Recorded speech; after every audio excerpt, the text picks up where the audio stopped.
नमस्कार, विचार मंथन में आपका स्वागत है। आज का विजयोत्सव महान है, जिसमें सत्य, शील, विवेक, धर्म, परोपकार और अच्छाइयों की जीत है। और ये जीत हमारे जीवन में एक नई ऊर्जा का संचार करती है, हमें बताती है कि अगर हम इस मार्ग पर चलेंगे तो निश्चित रूप से हमें सफलता ही सफलता मिलेगी। ज्यादा उल्लेख न करते हुए, जब राम रावण का युद्ध हो रहा था तो उस समय जो विभीषण थे वो अधीर हो गए। उन्होंने देखा कि रावण रथी बिरथ रघुवीरा, कि रावण तो रथ पर सवार और हमारे जो राम है वो रथ तो दूर नंगे पांव हैं। विभीषण अधीर हो गए, क्या होगा, अब तो बड़ा गड़बड़ हो रहा है। लेकिन फिर वही जीत हुई सत्य की, जीत हुई धर्म की, शील की, विवेक की। और यही हमारे जीवन में जरूरी है। हम कभी कभी संसाधनों का रोना रोते हैं, कभी हम किसी के व्यवहार का रोना रोने लगते हैं। लेकिन ध्यान रखिएगा, अगर वास्तव में आप चाहते हैं कि आपके जीवन में एक नई रोशनी आए, नए आयाम आए, तो मानस के जो पक्ष हैं, मानस के जो पात्र हैं, उनको अपने जीवन में उतार लीजिए। और इसको व्यापकता देने का काम किया है रामलीला ने। पहले नुक्कड़ नाटक के रूप में, अब रामलीला का निरंतर विस्तार हो रहा है।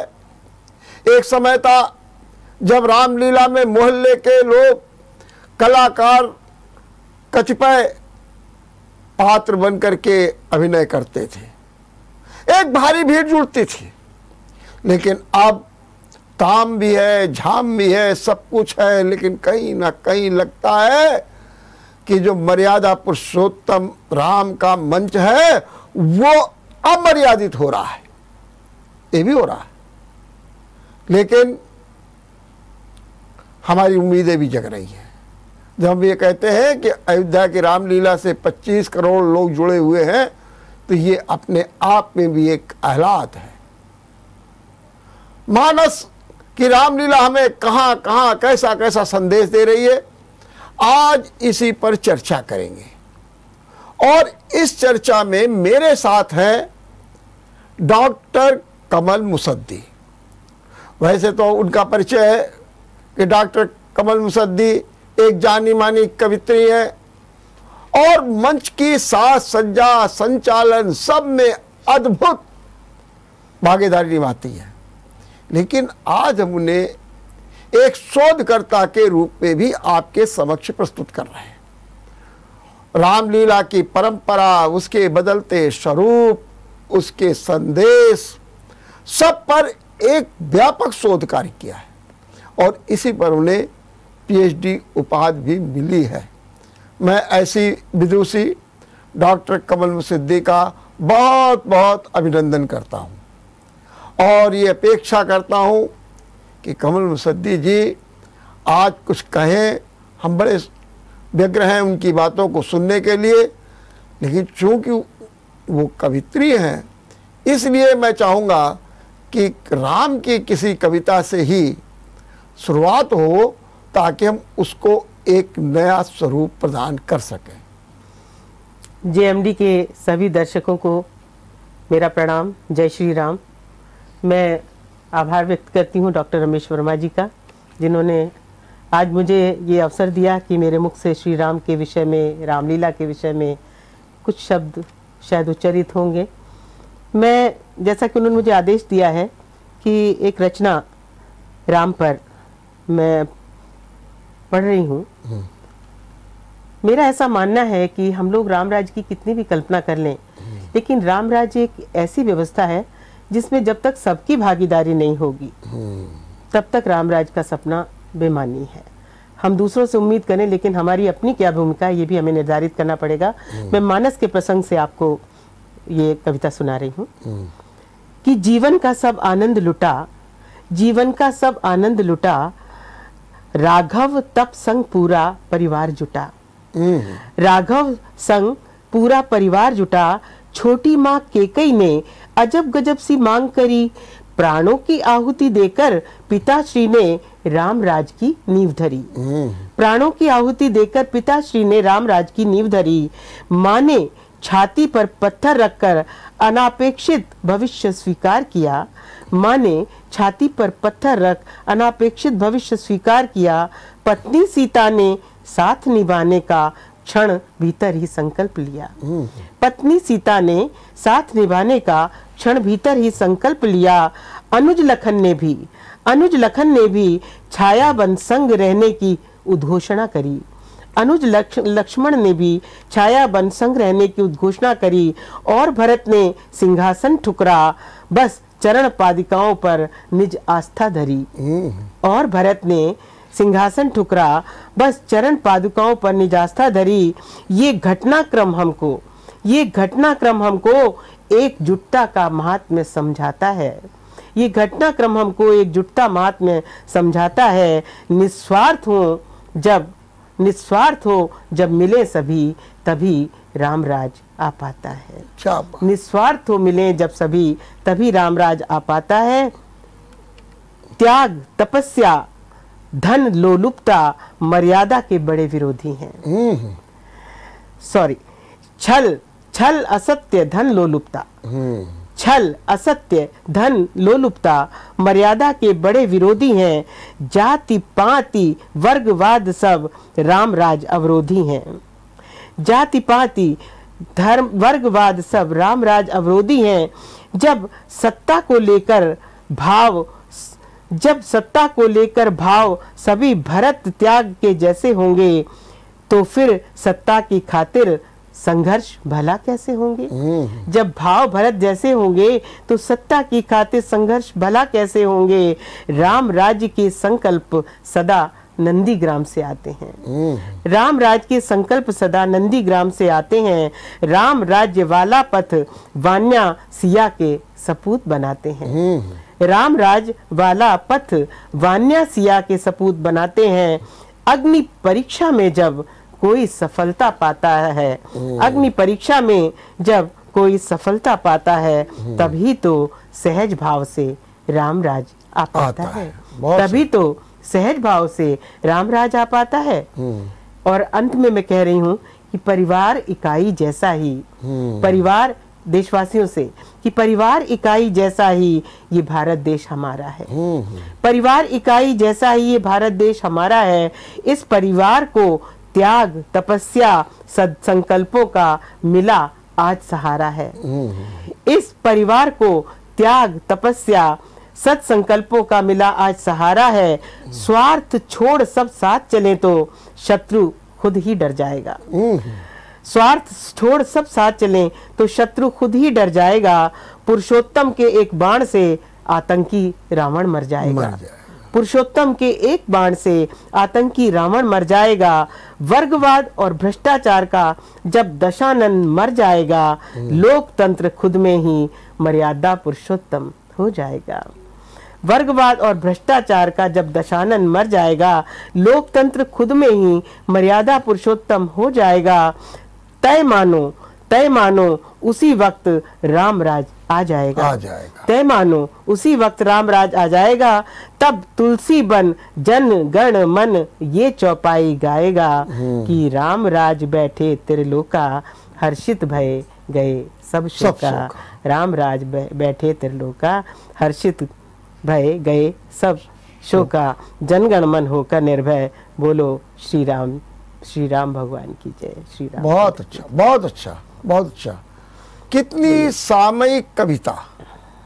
हम लोग रामराज की चर्चा कर रहे हैं, लेकिन रामराज कैसे आएगा? जो कमल मुसद्दी ने जो संदेश दिया, आज हमारे देश में क्या है? वर्गवाद, जातिवाद, विखंडन, अखंडता की जगह पर बिखराव, ये जो सब कुछ चल रहा है, ऐसे रामराज थोड़ी आने हैं। रामराज के लिए एकजुटता, रामराज के लिए जरूरत है संघर्ष, रामराज के लिए जरूरत है नया आयाम, और रामराज के लिए जरूरत है हमारी मनोदशा। हम जब उसके अनुरूप होंगे तब रामराज्य आएगा। अरे भगवान राम मर्यादा पुरुषोत्तम ऐसे नहीं बने। भगवान राम जब महल में रहते थे तो राजकुमार थे, राजकुमार। लेकिन मर्यादा पुरुषोत्तम कब बने? जब वो 14 वर्ष तक जंगल में रहे, जगह जगह भटकते रहे, संघर्ष किया और राक्षसों का अंत किया, अहंकार का अंत किया, समाज को संदेश दिया, तब कहीं राम मर्यादा पुरुषोत्तम बने हैं। तो इसलिए अपने जीवन में, मानस तो ये कहता, अपने जीवन में अगर आप चाहते हैं कि हम सुख शांति प्रतीक समृद्धि की ओर बढ़े, तो कृपया करके अपने आचरण को भी मर्यादित कीजिए। कमल जी, आपने बहुत अच्छे रंग से कविता सुनाई। अब जरा हमको बताइए, जो रामलीला के बदलते स्वरूप में आपने अच्छा अध्ययन किया है, क्या रामलीला का जो मैसेज था पहले और आज जो मैसेज है, क्या उसमें कोई बदलाव आया है? कि रामलीला पहले आस्था, विश्वास, श्रद्धा और समाज में एक समरसता का संदेश देती है, क्या आज ये संदेश कुछ विखंडित हो रहा है? क्या हम अमर्यादित हो रहे हैं? क्या हम ताम झाम में पड़ रहे हैं? क्या हम दिखावट में ज़्यादा पड़ रहे हैं? हम रावण के पुतले को फूंकने में बड़ा अहम प्रस्तुत कर रहे हैं? क्या संदेश पहले था और क्या संदेश अब है? थोड़ा सा बताइए। डॉक्टर साहब, ऐसा है कि जब हम छोटे थे जी, तो जब राज्याभिषेक का दिन होता था जी, तो करीब 8-10 दिन पहले से हमारी माँ तैयारी शुरू कर देती थी। वो इलायची की माला, मखाने की माला, नारियल लगा करके, और एक अजीब सा उत्साह होता था। और हम लोग रोज रामलीला देखने जाया करते थे, और कोई ऐसा भय नहीं था कि लड़कियां हैं रात में कैसे आएंगी। मतलब पूरा मोहल्ला जाता था, पहले से टाट बिछा दिया गया, जगह घेर ली, और जब परशुराम जी कोड़ा मारते थे तो बच्चों का एक प्रयास होता था कि उनके भी कोड़ा पड़ जाए, क्योंकि कहते थे जिस पे कोड़ा पड़ जाता है उसको आशीर्वाद मिल जाता है। तो एक ऐसी मान्यता, एक ऐसा माहौल घरों में भी था कि माँ जब अभिषेक के लिए जाती थी तो बाकायदा उनके पैर छूती थी और उनमें ईश्वर का ही स्वरूप देखती थी। और हम बच्चों में भी यही विश्वास भरा था कि ये साक्षात ईश्वर का स्वरूप है। तो हम लोग की वो आस्था वैसे ही जुड़ी। जब मैं बड़ी हुई और मैं कई बार रामलीला देखने जाती थी तो मैं वहाँ का जो वातावरण देखती थी, एक तो जिस तरह की जेंट्री वहाँ आने लगी थी, क्या हुआ कि लोगों ने घरों में बिस्तर पर बैठकर रामलीला देखना शुरू कर दिया। इलेक्ट्रॉनिक मीडिया के चक्कर में सीधे प्रसारण होने लगे। और सबसे बड़ी बात ये थी कि रामलीला का जो एक, जब से ये रामायण सीरियल भी आया था तो उसके बाद से एक थोड़ा दृष्टिकोण भी लोगों का बदला। ये एक अच्छी बात है, समाज परिवर्तित होता रहता है। लेकिन मैं सिर्फ मंची रामलीला की बात करूंगी, तो मोहल्ले मोहल्ले में होती है उनकी बात करूंगी। तो मैंने देखा वहां पर कि राम के दरबार में भी नाच हो रहे हैं, अश्लील नाच हो रहे हैं, रावण के दरबार में भी, और वो भी कैसेट पे हो रहे हैं। हम लोग जब देखा करते थे तो एक कोने में साजिंदे बैठे रहते थे, वही गाते थे, और वो बाकायदा संगीत के मर्मज्ञ थे, कलाकार थे, कला को प्रोत्साहन देते थे। यहाँ पर क्या था कि उल्टा सीधा मेकअप और उसके बाद उलझुल डांस। तो मेरे मन में ये बात आई कि, और जो जेंट्री देखने के लिए आती थी, अच्छे घरों में लोग अपने घर के बच्चों को जाने नहीं देते थे कि नहीं वहां मत जाओ मेले में। तो रामलीला जो हम लोगों को पहले, हम लोगों को में इतना उत्साह होता था कि शाम से जाकर के वहाँ टाट वाट बिछा आते थे, वो चीज़ एकदम खत्म हुई। तो मेरे मन में आया कि मैं समाजशास्त्र विषय से मैं समाज का अध्ययन का मुझे एक शौक है कि आखिर ये परिवर्तन क्यों होते रहते लोगों के स्वभाव में वक्त के साथ साथ। तो मेरे मन में आया कि मैं रामलीला पर कोई शोध ऐसा करूं कि आखिर ये जो स्थितियां हो रही हैं, लोगों में जो दर्शकों में परिवर्तन है, कलाकारों में परिवर्तन है, मंच सज्जा में परिवर्तन है, और जो प्रसारण विधियां हैं उनमें परिवर्तन है। तब मैंने ये बीड़ा उठाया और मैंने घर घर जा कर के बहुत सारे ऐसे कलाकारों से बात की। जैसे यहाँ पर जनक बनते थे, विष्णु जी उनका नाम था। जैसे एक नृत्य करता था, मुस्लिम था, बुलबुल। तो जब मैं बुलबुल का साक्षात्कार करने पहुंची, चंद्रिका देवी रोड पर वो रहते थे, तो मेरे को कई लोग ऐसे मिले जो रामलीला में नृत्य ही करा करते थे।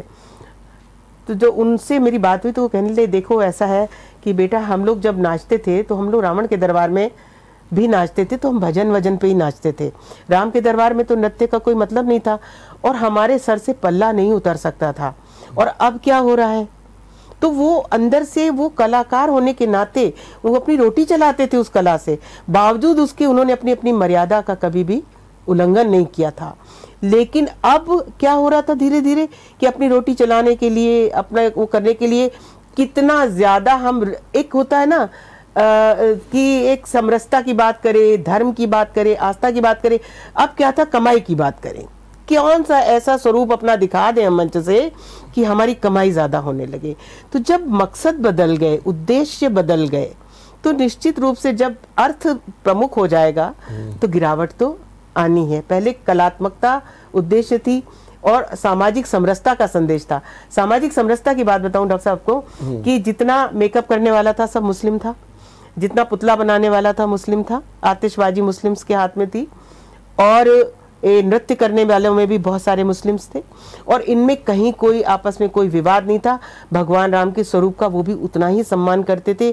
जो इनका खाना, मैंने अपनी थीसिस में लिखा है, इनका खाना पीना होता था, पंगत उनकी अलग लग जाती थी, उनकी अलग, कोई नॉनवेज का चक्कर नहीं होता था।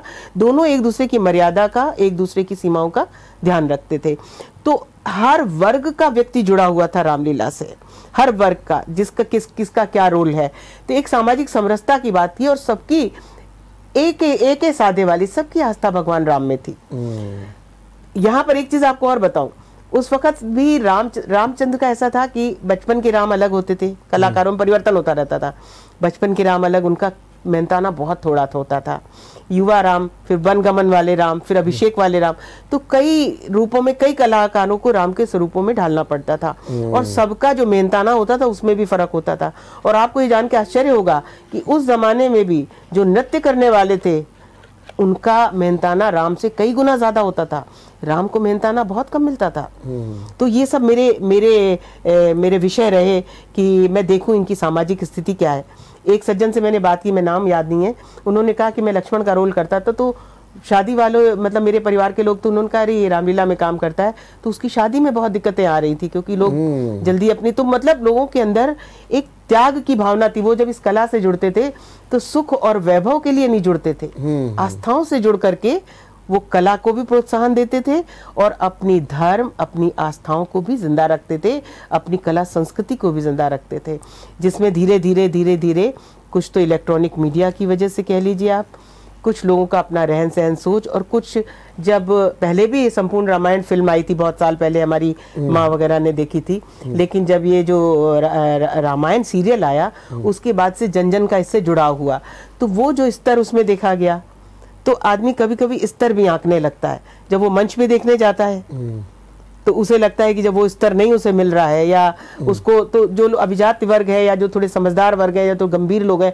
वो कट के अपने घर बैठ जाते हैं। तो क्या आप मानते हैं कि यही कारण है कि दर्शकों में भारी गिरावट आ गई है और आज रामलीला की जीवंतता आम जो नागरिक हैं उनके कारण है, अभिजात वर्ग के कारण नहीं है, और यही कारण है कि दर्शकों की संख्या में गिरावट आ रही है? देखिए, अभिजात वर्ग या तो रामलीला की कमेटियों से जुड़े हुए हैं, हाँ। जो मंच पर जाना पसंद करते हैं या अग्रिम पंक्तियों में बैठना, सोफे पे बैठ के रामलीला देखना पसंद करते हैं। लेकिन पहले जो था, किसी भी घर का बच्चा था, किसी बड़े आदमी हो छोटा आदमी, ये वर्ग भेद नहीं थे, सब बीच में घुस करके रामलीला देखते थे। बच्चों में होड़ होती थी कौन आगे घुस जाए, आगे बैठ जाए। तो अब वो चीज नहीं है, लोग अपने बच्चों को एक तो सुरक्षा की दृष्टि से भी नहीं जाने आने देते, तमाम घटनाएं होने लगी हैं। दूसरा ये है कि अभिजात वर्ग, आप कहीं भी जाइए जो बहुत ही प्रसिद्ध, जैसे कानपुर में अगर आप परेड की रामलीला कह लीजिए, तो शायद कुछ गुने चिने परिवार जो है, जो जिनके घरों की स्त्रियां और बच्चे भी आते हों, मगर आमतौर पर लोग कट गए हैं। एक तो सीधा प्रसारण वो घर में भी देख लेते हैं, और नहीं तो वो, मैं उसके लिए क्या बताऊं, थोड़ा मानसिकता में परिवर्तन तो हुआ है, क्योंकि आयाम बहुत हो गए रामचरितमानस को और इस कला को देखने के आयाम बहुत सारे। लेकिन ये बताइए कि आपको सबसे बड़ा बदलाव किस में दिखता है? कलात्मकता में दिखता है, कलाकारों में दिखता है, उसके सांस्कृतिक पक्ष में दिखता है, कहाँ पर आपको सबसे बड़ा बदलाव दिखने लगा? बदलाव सबसे बड़ा ये कि जो इसमें कलात्मकता थी जी, उसमें बहुत ह्रास हुआ है जी। डायलॉग डिलीवरी कह लीजिए, अपने मन से लोग लिख लेते हैं, कुछ भी बोल देते हैं, है ना। जो मेकअप है, सज्जा है, वेशभूषा है, जो पहले परिवेश के अनुकूल हुआ करती थी उस जमाने के, अब उसमें वो लोग कौन कितना ज्यादा आकर्षक दिखने लगे, कौन कितना ज्यादा श्रृंगार कर ले। तो ये जो होड़ पैदा हो गई है ना, लुभाने वाली जो एक हो गई ना, कि हम किस तरह लुभा लें लोगों को, उस चीज ने बहुत गिरावट पैदा की है मंचों पर। कि वो नृत्य भी वो ऐसे चुन लेते हैं कि कैसे जो कम मतलब थोड़ा वैसा तबका है, थोड़ा कम शिक्षित तबका है, जो मनोरंजन की दृष्टि से रामलीला देखने जाता है। पहले आस्था से जुड़ के लोग जाते थे, अब मनोरंजन की दृष्टि से जाते हैं। तो मंच ने भी लोगों के मनोरंजन पर ज्यादा प्राथमिकता देनी शुरू कर दी है बजाय आस्था के। और ये सब जगह नहीं है, कुछ जगहों में अभी भी उन्होंने अपनी मर्यादाओं को जिंदा रखा हुआ है, लेकिन ज्यादातर अगर आप देखिए तो ये चीजें हो रही हैं। तो कलात्मकता में अगर देखें तो अब तो बड़े बड़े कलाकार जुड़ रहे हैं। अयोध्या में आप देखिए, सांसद रवि किशन जुड़ रहे हैं, सांसद मनोज तिवारी जुड़ रहे हैं, गजेंद्र चौहान जुड़ रहे हैं, जो राम के रूप में राहुल बूचा जुड़ रहे हैं। अब तो बड़े बड़े कलाकार जुड़ रहे हैं। नहीं देखिए, वो सही बात है कि जुड़ रहे हैं लोग उससे। वो उनका वो स्तर रामलीला का अलग है, उनके बजट्स अलग हैं। लेकिन ये जो जगह जगह पे रामलीला होती है, कानपुर में जो शास्त्री नगर में होती थी, या जो और छोटे मोटे मोहल्लों में जो हो रही हैं, या तो ऐसी जगहों पर जिनके पास बजट्स नहीं है, वो अपना बजट कमाने के लिए या पैसे कमाने के लिए इस तरह की चीजों में, जिनमें सांस्कृतिक बोध कम है और कहीं कहीं तो बहुत फुहड़पन आ जाता है, तो ठीक बात है। क्या कहा जाए। तो क्या जो कलात्मकता में गिरावट आई है उसका असर आप संवाद में भी देख रही हैं, कथानक में भी देख रही हैं, पात्रों के चरित्र चित्रण पे भी देख रही हैं? क्या आपको ये लग रहा है कि जो रामलीला का जो सच्चा रस पहले देखने को सुनने को मिलता था वो अब नहीं है, क्योंकि इलेक्ट्रॉनिक मीडिया हावी हो गए, जैसे भी आप कह रहे थे कि संवाद इस तरीके के हैं? क्या आपको लगता है कि अब जो मूल भावना है उससे भी छेड़छाड़ शुरू कर दी गई? निश्चित रूप से हो रही है, क्योंकि उनमें कोई गांभीर्य है ही नहीं। गांभीर्य है ही नहीं। उन्होंने जैसे हम लोग छोटे छोटे बच्चों को लीप पोत के बानर बना दें, या हम लोग उनको कुछ डायलॉग रटवा दें, तो वो बात, वो गंभीरता नहीं है जो एक कलाकार के अंदर होनी चाहिए। उस कला का मतलब नितांत अभाव दिखाई देता है। और ये मेरा दर्द भी था, जिस वजह से मैंने ये थीसिस करी। मैं यहाँ पर एक नाम जरूर लूंगी, गोरेलाल त्रिपाठी जी का, जिन्होंने मेरे गुरु बेटे ने विष्णु त्रिपाठी जी के सहयोग से मैंने अपनी थीसिस में बहुत, उन्होंने मेरी मदद की। जिनका फरसा इतना भारी होता था कि कंधे पे निशान पड़ गया था उनके, और आम आदमी उसको उठा नहीं सकता था। और जब वो कूदते थे तखत तोड़ देने, मतलब एक उनका बल दिखाने के लिए कि उनमें वो स्वरूप आ जाता था। हमारे यहाँ बड़े बुजुर्ग कहते थे कि उनमें परशुराम का वो स्वरूप आ गया है, राम में राम का स्वरूप आ गया है। मैंने वो उनमें जैसे प्राण प्रतिष्ठा हो जाती थी।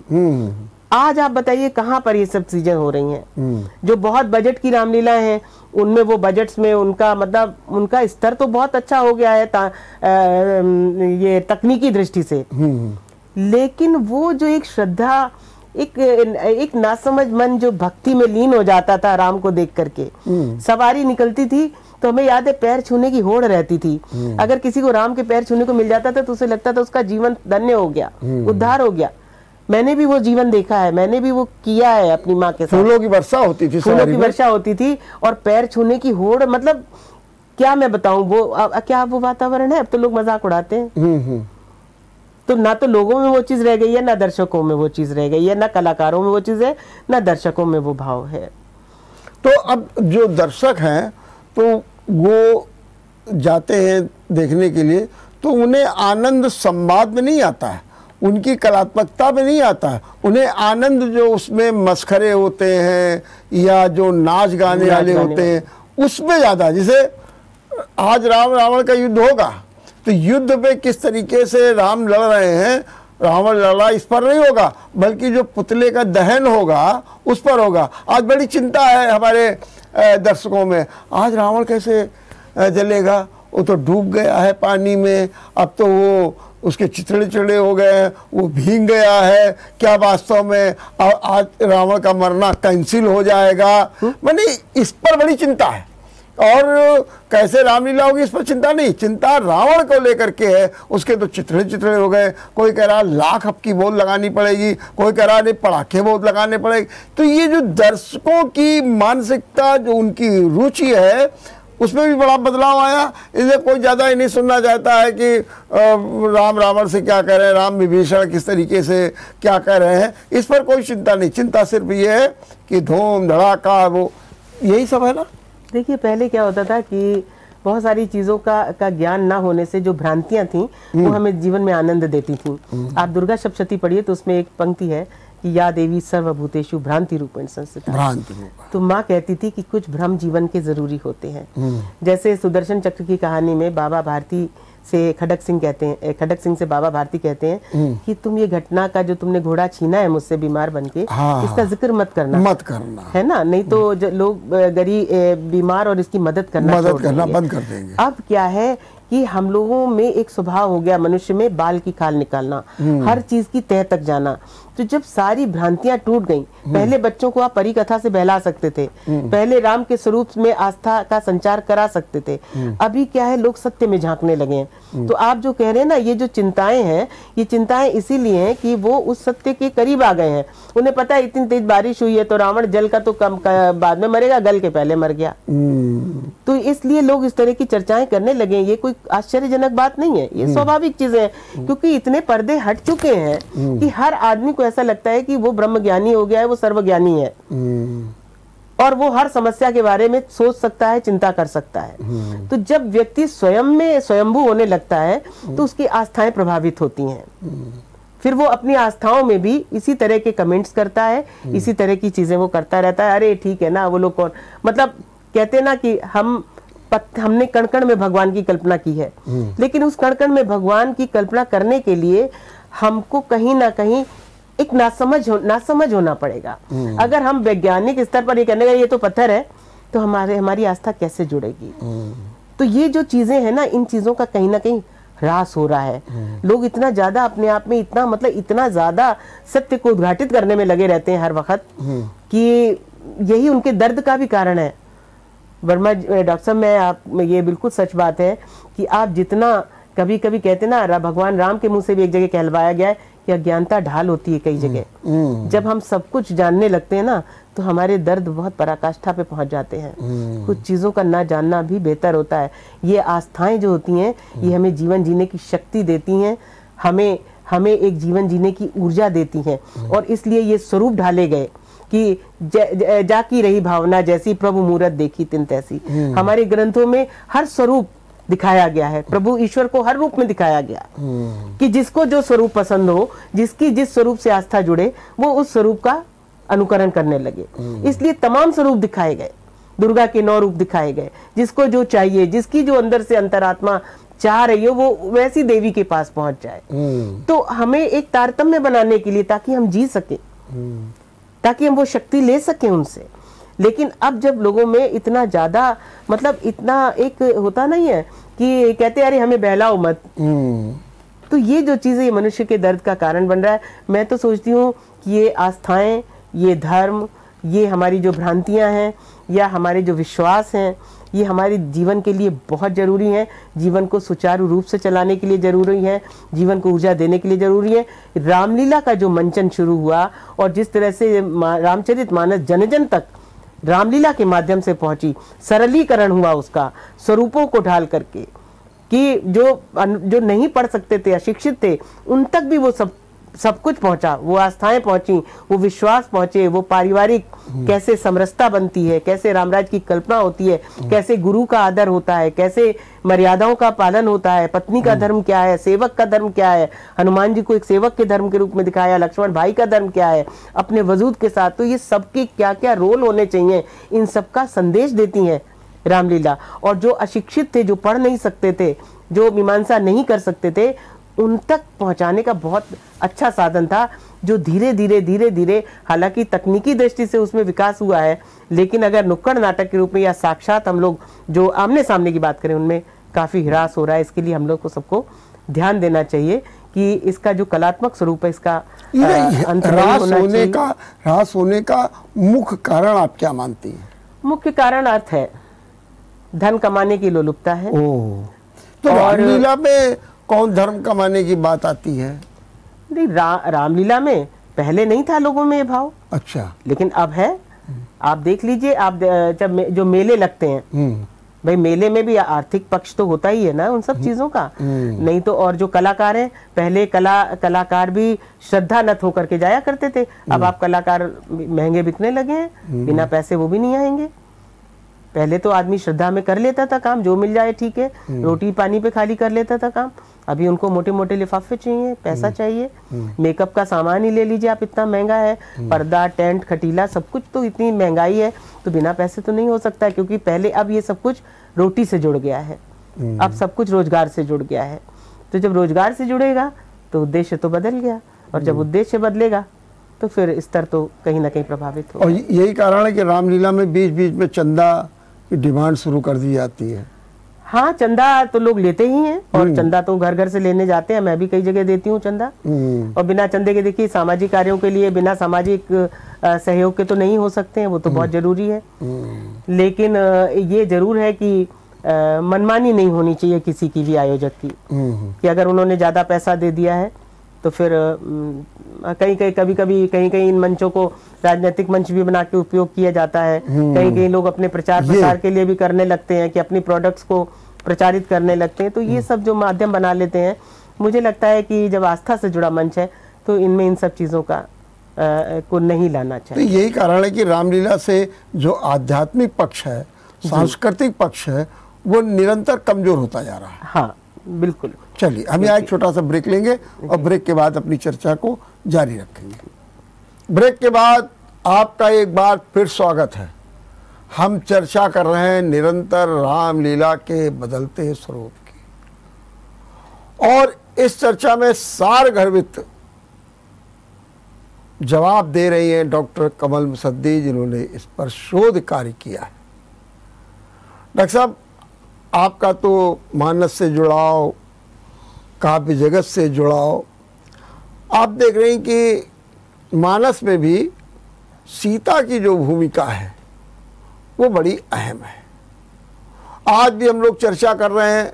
आज हमारे राष्ट्रीय स्वयंसेवक संघ के सरसंघचालक ने भी कहा कि महिलाओं को निर्णय लेते समय शामिल कीजिए। महिलाओं की भागीदारी पर उन्होंने काफ़ी जोर दिया, और ये गूंज अब निरंतर तेजी के साथ बढ़ रही है। क्या कभी सीता से भी ऐसा मुखर होने का अवसर हमें मिला है? क्या इस पर आपकी कोई कविता है? और उस कविता को अगर आप सुनाएंगी तो न केवल सीता के माध्यम से एक बहुत बड़े जनमानस पर एक नया ऊर्जा का संचार होगा। डॉक्टर साहब, बहुत स्त्री विमर्श की बात भी होती है, स्त्रियों के बारे में बहुत कुछ कहा गया। इसमें कोई शक नहीं है कि स्त्री अगर चाहे तो समाज बदल सकती है। उसके हाथ में बहुत बड़ी ताकत है। जिसकी गोद में संतति है, जिसके हाथ में पोषण है, वो स्वाद से लेकर के स्वभाव तक सब कुछ विकसित कर सकती है, ये मेरा मानना है। लेकिन शक्तियों का दुरुपयोग नहीं होना चाहिए। एक स्वाभिमान की बात, जैसे सीता जी की बात लीजिए, मानस की एक बात है कि जब भगवान नदी पार कराते हैं केवट, तो भगवान राम सिर्फ सीता की ओर देखते हैं, वो चाहते हैं इनको कुछ मेहनताना दिया जाए। तो सीता उनके मन की बात पहचान लेती हैं और अपनी अंगूठी उतार के दे देती हैं। तो जब अर्धांगिनी की कल्पना की गई कि ये अर्धांगिनी है, तो मैं समझती हूँ कि पति पत्नी के बीच में ये होना चाहिए कि बहुत कुछ अव्यक्त को भी जब तक समझने की शक्ति नहीं है तो कहीं ना कहीं कुछ ना कुछ कमी है। लेकिन सीता एक बहुत ही समर्पित स्त्री थी। राम के इशारे पर, राम के बिना कहीं उनका साथ देने के लिए वन चली गई, वन में उन्होंने साथ दिया, लेकिन आत्मसम्मान को उन्होंने कभी पीछे अपने नहीं छोड़ा। क्योंकि स्वाभिमान और अभिमान, स्त्री जब अभिमान करती है तो सब तबाह कर देती है, लेकिन अगर स्त्री स्वाभिमानी है तो कुछ रच देती है, तब वो लवकुश को जन्म देती है। तो मैं एक कविता पढ़ रही हूँ सीता के स्वाभिमान की, पढ़ूं? हाँ, बिल्कुल बिल्कुल। कि मत समझना, सीता के माध्यम से कह रही हूँ कि मत समझना कि मेरे बिना तुम पूरा कर लोगे अश्वमेध यज्ञ। मत समझना कि मेरे बिना तुम पूरा कर लोगे अश्वमेध यज्ञ। उपेक्षा के जंगल से भले ही ना कर पाओ तुम मुझे वापस बुलाने का साहस। उपेक्षा के जंगल से तुम भले ही न कर पाओ मुझे वापस बुलाने का साहस, पर यज्ञ की पूर्णता के लिए तुम्हें बनानी ही पड़ेगी मेरी एक स्वर्ण प्रतिमा। यज्ञ की पूर्णता के लिए तुम्हें बनानी ही पड़ेगी मेरी स्वर्ण प्रतिमा, क्योंकि मैं हूँ सृष्टि का आधा हिस्सा। मैं हूँ सृष्टि का आधा हिस्सा। मैं नहीं तो संसार, विचार, संस्कृति, संस्कार, समाज, व्यापार, घर, परिवार सब अधूरे हैं। मैं नहीं तो संसार, विचार, संस्कृति, संस्कार, समाज, व्यापार, घर, परिवार सब अधूरे हैं। अरे मैं नहीं तो आप भी कहाँ पूरे हैं। मैं नहीं तो आप भी कहाँ पूरे हैं। ये जो तुम्हारी मर्यादा की चाशनी में लिपटी भाषा है ना, उसमें शब्द तुम्हारे हैं पर भाव मेरे हैं। स्त्री ही ढालती है पुरुष को, जो भाषा माँ दे देती है बच्चे को वही आगे चल के वो बोलता है। ये भाषा है ना, उसमें शब्द तुम्हारे हैं पर भाव मेरे हैं। ये जो सत्ता संचालन की आचार संहिता बनाई है ना तुमने, उसमें कोशिशें तुम्हारी हैं पर प्रभाव मेरे हैं। ये जो तुम कभी कभी डूब कर गाते हो ना, कहते हैं कि पुरुष की मनस्थिति स्त्री के मनस्थिति पर बहुत कुछ प्रभाव डालती है। तो ये जो कभी कभी तुम डूब कर गाते हो ना, उसमें शब्द तुम्हारे हैं पर सुर मेरे हैं। कभी दर्पण में देखा है खुद को हंसते हुए? देखना उसमें हंसी तुम्हारी है पर शक्ति मेरी है। देखना उसमें हंसी तुम्हारी है पर शक्ति मेरी है। बहुत नाज है ना तुमको कि लोग करते हैं तुम्हारी पूजा। अरे बहुत नाज है ना तुमको कि लोग करते हैं तुम्हारी पूजा। ध्यान से महसूस करो, उसमें पूजा तो तुम्हारी है पर भक्ति मेरी है। पूजा तुम्हारी है पर भक्ति मेरी है। मुझे पता है कि हृदय पर न रखी हो मेरी हथेली तो विरक्ति, लांछन, विछोह, विरोध, विसंगति, विभ्रम, चोट कैसी भी हो तुम सह नहीं सकते। मुझे पता है कि हृदय पर न रखी हो मेरी हथेली तो विरक्ति, लांछन, विरोध, विसंगति, विछोह, विभ्रम, चोट कैसी भी हो तुम सह नहीं सकते। अरे अब तो मान लो कि मेरे बिना तुम सृष्टि तो क्या किताबों में भी रह नहीं सकते। किताबों में भी नहीं रह सकते। बहुत अच्छा। ये रचना मैंने सीता के स्वाभिमान की रचना की, वो एक आदेश पर वन भी चली गई। जो सीता थी उनमें ये स्वाभिमान था। ये तो कहीं कहीं ऐसा लगता है कि आप जो है आधुनिक सीता की बात कर रही है। क्यों? वो सीता का भी ये था, स्वाभिमान क्यों नहीं था? हाँ। अगर देखिए अगर सीता में स्वाभिमान, उन्होंने अपने स्वाभिमान को कैसे दर्शाया? हाँ, अपने बच्चों से पराजित कराया। अपने बच्चों, उन्होंने कहा कि तुमको मैं जिसको पोषण कर दूंगी वो तुम्हें पराजित करने के लिए तैयार है, और पिता को परास्त कराया सीता ने। इससे बड़ा स्त्री अपने स्वाभिमान और शक्ति का क्या प्रदर्शन करेगी? ठीक बात। क्योंकि चाहे जीजाबाई को ले लीजिए, चाहे शकुंतला को ले लीजिए, ये वो स्त्रियां थी जिन्होंने रोने नहीं रोए, जिन्होंने दिखाया कि देखो मेरे पोषण में, मेरी संतति में, मेरे पालन में, मेरे जो मैंने जन्म दिया है उसमें इतनी ताकत है कि मैं चाहूं तो तुम्हारे सारे स्वाभिमान को, तुम्हारी सारी शक्ति को चूर चूर करा सकती हूँ। बस, तो ये सीता का बहुत बड़ा स्वाभिमान था। तो ये तो आपने प्रस्तुत किया, लेकिन लोग तो सीता को बड़ा बेवसी मानते हैं, असहाय मानते हैं कि राम ने जो कहा वो अपना उन्होंने पालन कर दिया, चुपचाप चली गई। कहीं चुपचाप नहीं, उन्होंने देखा मेरी आवश्यकता खत्म हो गई जी। उन्होंने देखा मेरा कार्य पूर्ण हुआ, उन्होंने अपने पुत्र से उन्हें पराजित कराया। उसके बाद उन्होंने देखा उनकी लीला खत्म। उसके बाद वो क्या करती जाकर? पत्नी स्वरूप की कोई बात ही नहीं, यहाँ तो मातृत्व जाग गया। और माँ से बड़ी शक्ति और क्या है? स्त्री का सबसे बड़ा अगर स्वरूप देखिए तो मातृत्व है। माँ से ऊपर कोई स्त्री हो नहीं सकती। और जब मातृत्व विजयी हो गया उसके बाद पत्नी का क्या लेना देना? कुछ नहीं है। समा गई धरती में, क्योंकि उसका रोल खत्म हो गया था उनका। ठीक, बहुत अच्छी बात कही। तो फिर मैं थोड़ा सा रामलीला के बदलते स्वरूप में बात करूं। बिल्कुल। कभी कभी ये लगता है कि इलेक्ट्रॉनिक मीडिया इतना हावी हो गया है कि संवादों में भी फिल्मी गाने आने लगे हैं। कभी कभी ये भी होता है कि संवाद कैसेट से चलने लगे हैं। संवाद के अलावा जो गीत है या जो व्यास जी की बीच बीच में जो संयुक्त होती थी वो भी कैसेट से चलने लगी है। तो उसके कारण जो रामलीला का रस था उसमें बहुत बड़ी कमी आ गई है। क्या ये सही है? देखिए, पहले समाज में बहुत सारी चीजें ऐसी होती थी जो श्रद्धा और विश्वास पे चला करती थी। अब हर चीज धन पे चलने लगी है। अगर आप कलाकारों को लीजिए, जब वो उनको पैसा देना पड़ेगा, तो आयोजक भी कहीं ना कहीं मजबूर होते हैं ना। अगर उनके पास वो बजट्स नहीं है तो फिर वो सस्ते कलाकारों से काम चलाते हैं, सस्ते साधनों से काम चलाते हैं। अब उन्हें अगर कोई गायक नहीं मिल रहा है, संगीतज्ञ नहीं मिल रहे हैं, तो वो कैसेट लगा करके अपना सब कर रहे हैं। तो इसमें और कर रहे हैं वो, क्योंकि वो एक परंपरा बनी हुई है, और एक कहीं ना कहीं एक परंपरा को जिंदा रखने के लिए बहुत से लोग इन प्रयासों में लगे हुए हैं। उन्हीं में जो उनको साधन उपलब्ध हो रहे हैं उसमें वो कर रहे हैं। तो कहीं ना कहीं विवशताएं भी हैं, और कहीं ना कहीं जो आधुनिकता का जो आप विद्यालयों में देख लीजिए, पहले विद्यालयों में सब संगीतज्ञ होते थे, जो मंचों पे कार्यक्रम होते थे, अब सब कैसेट्स पे हो रहे हैं, सब फिल्मों से लिए जा रहे हैं। तो ये आमूलचूल परिवर्तन हो रहा है समाज में। कला संस्कृति का जो है, जो एक साक्षात स्वरूप था, वो कहीं ना कहीं उनमें बड़े बड़े मंचों पे मैं देख रही हूँ कि वो लोग कैसेट से काम ले रहे हैं।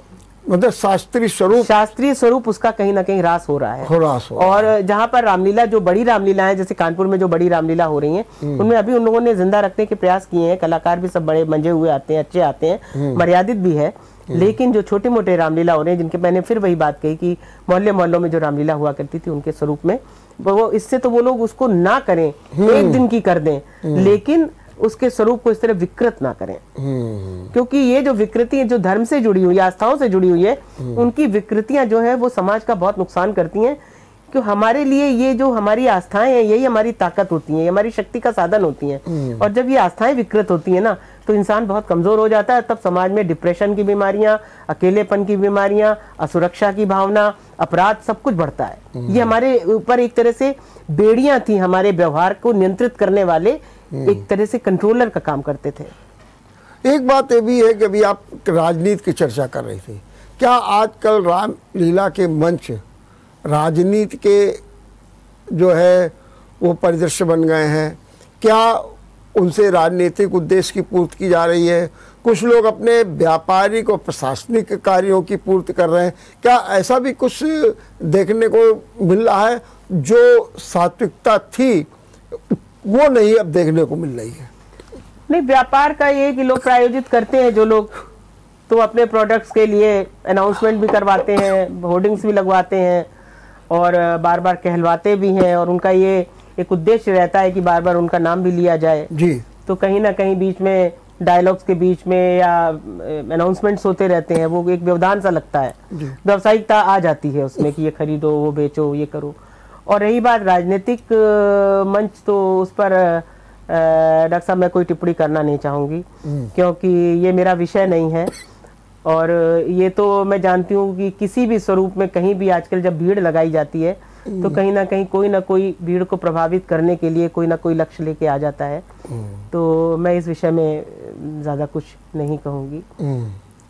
अच्छा, ये बताइए कि जो कानपुर की रामलीला पे आपने काम किया, उसमें आपको सबसे बड़ा जो वैशिष्ट्य क्या दिखाई देता है? क्या ऐसा कुछ दिखाई देता है जो यहाँ की एक परंपरा को जीवित किए हुए, या यहाँ की एक सबसे बड़ी विशेषता है जो कहीं अन्य देखने को नहीं मिलती है, या यहाँ पर संख्या इतनी ज़्यादा है रामलीलाओं की? क्या आपको यहाँ का वैशिष्ट्य क्या दिखाई देता है? देखिए, कानपुर हमारा जो है वो चाहे वो आज़ादी की लड़ाई की बात हो, कानपुर सांस्कृतिक रूप से भी काफ़ी पुष्ट रहा है। और कानपुर चूंकि मजदूरों का शहर रहा है, धनाढ्य लोग भी यहाँ रहे हैं, तो यहाँ पर हर वर्ग का व्यक्ति है।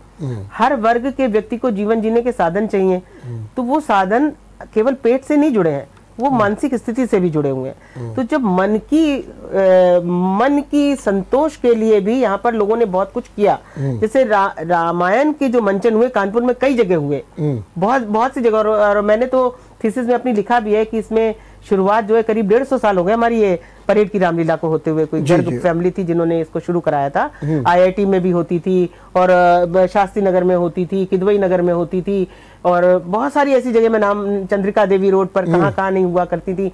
तो थोड़ी थोड़ी से कोस को दूर पर पे रामलीलाएं हुआ करती थी।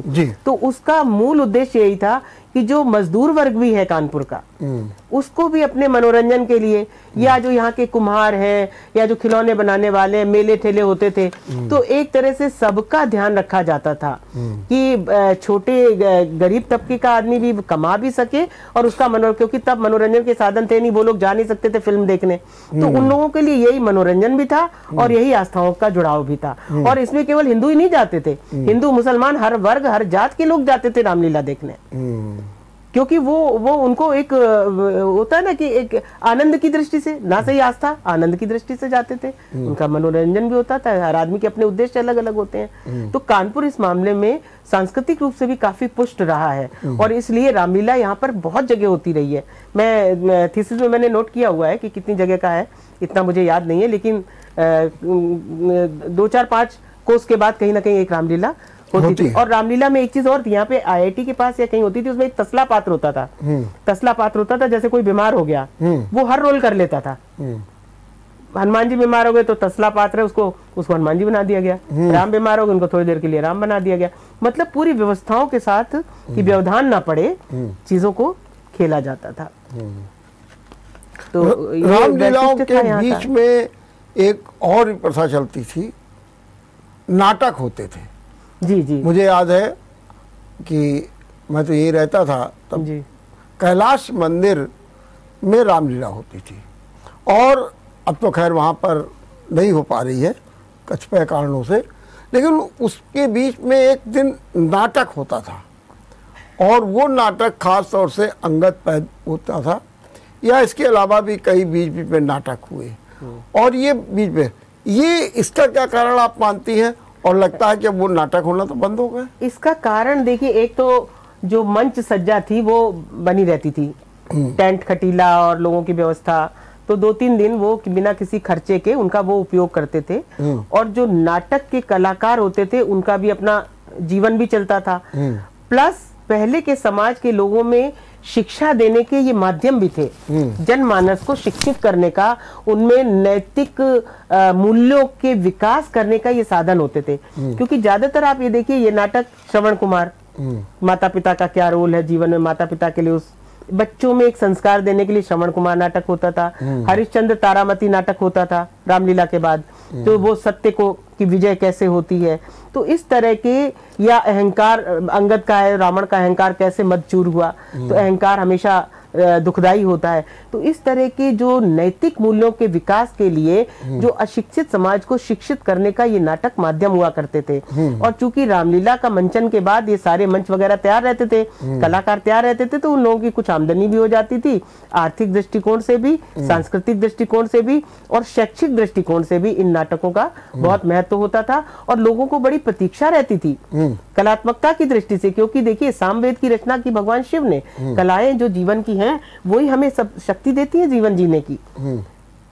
धर्म अर्थ काम मोक्ष, या ये जो हमारे पुरुषार्थ हैं, या जो हमारे जो वेद हैं, यजुर्वेद और सामवेद, तो जो साम है, जो हमारी कलात्मकता, हमारे जो आनंद के अंदर सच्चिदानंद की जो कल्पना की गई है कि मनुष्य के पास भौतिक स्वरूप में चाहे कुछ हो जाए, मगर उसको जीवन में जो आनंद चाहिए वो कलात्मक पक्ष से ही मिलता है, सांस्कृतिक पक्ष से ही मिलता है। और समाज इस बात का बहुत ध्यान रखता था, उसके विभिन्न आयाम तलाश लेता था और इसलिए वो धार्मिक ग्रंथों को चुनता था, चाहे वो कृष्ण लीला का मंचन हो, चाहे वो रामलीला के मंचन हो, ताकि लोगों को शिक्षा भी मिले, लोगों में संस्कारों का भी विकास हो और लोगों में नैतिक मूल्यों का विकास हो और सामाजिक समरसता चलती रहे। और उन मंचों के माध्यम से, उन कलाओं के माध्यम से, उन साज सज्जा के माध्यम से लोगों को रोजी रोजगार, मतलब बहुआयामी उद्देश्य हुआ करते थे उसके, जो कहीं ना कहीं अब हम लोग धीरे धीरे उनसे कहीं ना कहीं टर्न हो गए। दूर तो नहीं हो रहे हैं, मगर उनका स्वरूप बदलता जा रहा है।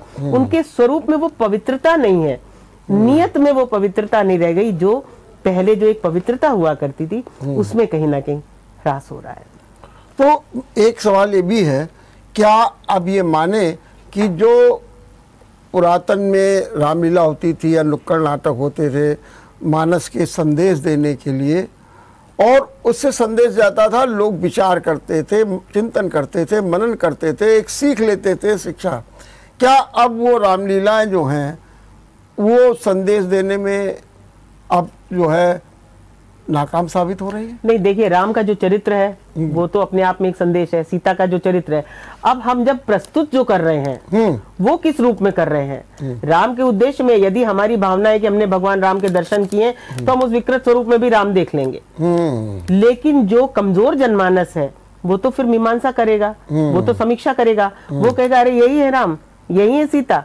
अब वो दिखाया जा रहा है कि बगल में बैठे राम जी सिगरेट पी रहे हैं, तो उसको सोशल मीडिया पे डाल दिया गया, तो एक संदेश कितना गलत जाएगा। क्योंकि हम तो राम के उस स्वरूप को दिखा रहे हैं, आप उन्हें सिगरेट पीते हुए क्यों दिखा रहे हैं भाई?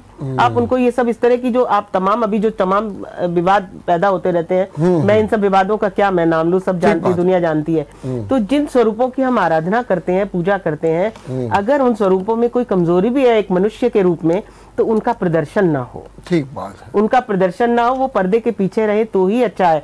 आप जनता जिसको देखना आती है, देखने आती है, जिस रूप में, जिस भावना को लेके आती है, हम सब कलाकारों का फर्ज है, आयोजकों का फर्ज है, रामलीला का जो भी मंचन कराते हैं उनका फर्ज है कि जनता की उस भावना का आदर करते हुए उस मर्यादा का खंडन नहीं होना चाहिए। आप आम जीवन में कुछ भी करते हो, लेकिन जब आप सार्वजनिक जीवन में एक संदेशवाहक के रूप में अपने किसी किरदार को निभा रहे हैं, तो आपको उसकी गरिमा, उसकी गंभीरता को बनाए रखना आपका दायित्व है। यदि आप नहीं निभा सकते तो मत करिए उसको। ठीक बात, मत करिए उसको। अब आखिरी में मैं ये जानना चाहता हूँ कि अब आपको क्या संभावनाएं दिखती हैं आने वाले समय के लिए? आप क्या सोच रही हैं कि क्या होने जा रहा है? जैसे भी आपने एक जगह कहा कि बंद कर देनी चाहिए इसी रामलीला है, तो मेरा केवल सीधा सीधा सवाल ये है कि आगे क्या संभावनाएं होने जा रही है, और आपका क्या सुझाव भी है कि अब ऐसा कर दिया जाए तो रामलीला भी सार्थकता हो जाए?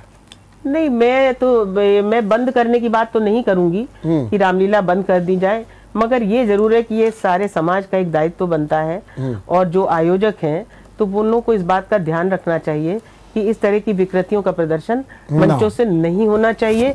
यदि आपके पास संसाधन नहीं है तो आप उसको 1 दिन का कर दीजिए, 2 दिन का कर दीजिए, मुख्य किरदारों का मुख्य दिनों के मंचन करा दीजिए। जरूरी नहीं कि आप उसे 10 दिन तक चलाइए।